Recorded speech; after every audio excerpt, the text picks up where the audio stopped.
Hey everyone, it's Dad and Riley here from Coaster Fam. Today we're going to be doing a review of Holiday World.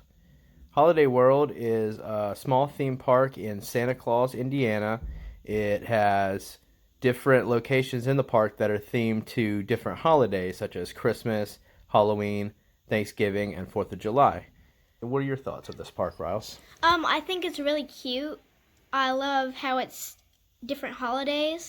Oh yeah, no, it's great. It's really quirky and it's definitely not, like a big chain park. It doesn't have that feeling. There's not a bunch of advertisement everywhere or anything like that. Each of the areas is themed really well. There's rides in every section. There's different shops with merch that coincide with each area of the park. So let's give it some ratings. What would you say for atmosphere and cleanliness? I would say an 8 out of 10. Okay, I would give it slightly better at a 9 out of 10. It's a very, very friendly park, really clean, kept up, very nice. Everything overall, the vibe of being there is just a really just family friendly and fun park. Yep.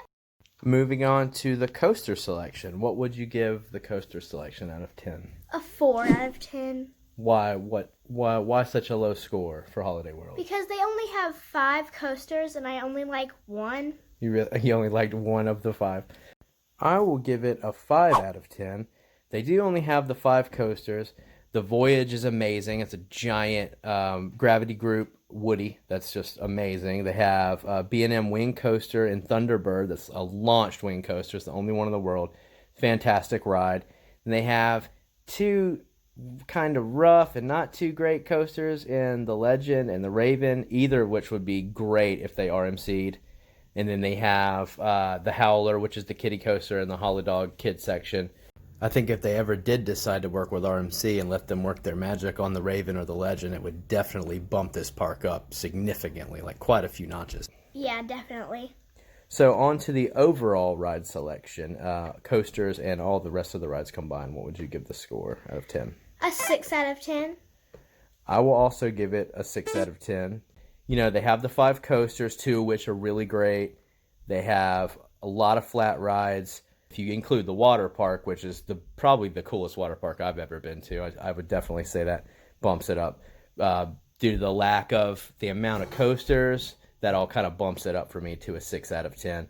I would say that if you go here with your plans to just knock out all the coasters and a few flat rides, or get multiple rides on the Voyage and Thunderbird, that you could definitely do this in one day. You only really need a second day if you're planning a whole day at the water park, which you should because it was awesome, but this is a one-day park for sure in the dry park.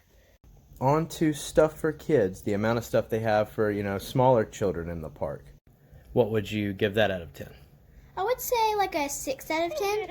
I'll also give that a 6 out of 10. They do have some flat rides and some rides for smaller kids. It's not a ton just because really it's not that big of a park, but they're really spread out, so there's a lot of rides for smaller kids that are next to the bigger coasters, so parents don't have to split up for too long from each other to take one of the children to the kids' rides or anything like that. So I'd say it's definitely pretty good on that aspect. Food, what would you rate Holiday World's food selection and quality? An 8 out of 10. I didn't have a whole lot of food here, but I'll still give it an 8 out of 10 as well. The pretzel I had was pretty good. The burger was like, but the free drinks is what really puts it over the top for me. Not having to pay like $12 or $15 for a refillable bottle or something. Literally every time you turn a corner, there is a Pepsi refill station where you can get as much free soda as you want all day, as long as you get a new cup every time. That is like a huge deal to me. So now for all the marbles, what would you give Holiday World overall out of 10? A 6. A 6. I will give it slightly better. I'll give it a 7 out of 10. I had a really, really good time at this park. I got multiple rides on the Voyage. We did multiple rides on Thunderbird. Water park was cool. We spent a couple hours there. Overall, really fun, enjoyable park. It's definitely worth the trip to check out Holiday World in Santa Claus, Indiana. We will have full reviews of the Voyage and Thunderbird coming up in the next week or two, so stay tuned for that, and we'll talk to you guys next time.